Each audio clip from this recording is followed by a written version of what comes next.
देखिए, ये मीटिंग लगभग आज तीसरा चौथा दिन है इस तरीके की मीटिंगें हो रही हैं और हमारी तरफ से आज ये एक्ट भी पढ़ करके इनको बताया गया। जिस तरीके का एक्ट ये लाया गया है सरकार की तरफ से, इस एक्ट के संदर्भ में हमसे किसी तरीके की कोई बात नहीं करी गई। हमारे सारे जो संवैधानिक अधिकार हैं इस एक्ट के अंदर जो है खत्म कर दिए गए हैं। हमारे जितनी भी परंपराएं हैं उनको खत्म कर दिया गया है। जो हमको हमारे पूर्वजों से जो अधिकार प्राप्त हैं उन अधिकारों को खत्म कर दिया गया है। हम इस एक्ट का पुरजोर तरीके से विरोध कर रहे हैं। हम इस एक्ट को किसी भी हालत में नहीं मानेंगे। सरकार की तरफ से आए हुए जितने भी गणमान्य अधिकारी थे वो हमको सिर्फ आधी बात बता करके समझाने की कोशिश कर रहे हैं कि भाई इसमें गोस्वामियों का कोई हित जो है वो अहित नहीं हो रहा है, इसमें सब आपके हित की बातें हैं। जब उनसे ये पूछा जाता है कि ये अगर सरकार की तरफ से नहीं है, सरकार का हस्तक्षेप नहीं है, तो इसके अंदर सरकार क्यों नियुक्ति करेगी?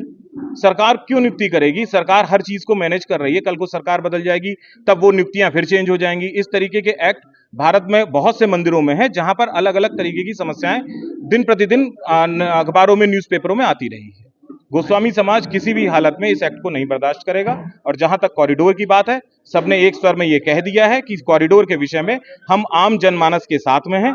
यदि वो चाहेंगे, उनकी स्वीकृति होगी तो गोस्वामी समाज उनके साथ में है कॉरिडोर के, वरना हम कॉरिडोर के भी साथ में नहीं खड़े हुए हैं। जी, देखिए, बात जहां तक पलायन की है तो मैं इसमें आपको एक दृष्टांत बता देता हूं कि हमारे यहाँ वृंदावन के अंदर सप्त देवालय इस ब्रजमंडल में थे।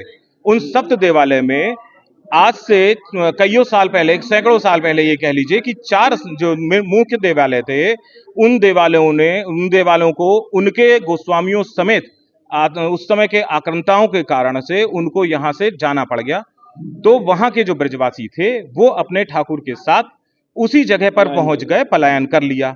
मैं ये नहीं कह रहा हूं कि हमारी वर्तमान बीजेपी की सरकार कोई आतंका है, लेकिन अगर इस तरीके की कोई समस्या आकर के खड़ी हो जाती है तो हमने निर्बाध तरीके से स्वतंत्रता के साथ में, सभी की सहमति के साथ में ये कह दिया है कि सरकार को सिर्फ मंदिर चाहिए और पैसा चाहिए। हम उनको ये दान देते हैं। हम अपने ठाकुर को लेकर के यहां से परिवार समेत जहां पे भी हमें जगह मिलेगी, जिस क्षेत्र में, जिस प्रदेश में जगह मिलेगी, हम वहां जाएंगे। और पुनः जैसे हमारे पूर्वजों ने किया था 1864 में कि 17 साल अपने शिष्यों से पैसा इकट्ठा करके और इस मंदिर का निर्माण किया था, हम पुनः उस व्यवस्था में लगेंगे।